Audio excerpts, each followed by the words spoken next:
everything that has brought Nigeria to this misery it's in now, making Nigeria the poverty capital of the world, making young people eager to leave Nigeria to any other destination. Everything that has gone wrong, Boko Haram that has now come to do the finishing act, they are coming from that constitution.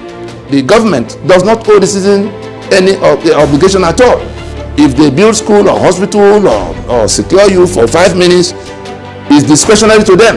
And those in government house, those who swear to defend and uphold that constitution from every part of Nigeria, whether they're in the Senate or they're in the House or they're in the Assembly or they're governors or they're the president, all of them know they are deceiving the citizen.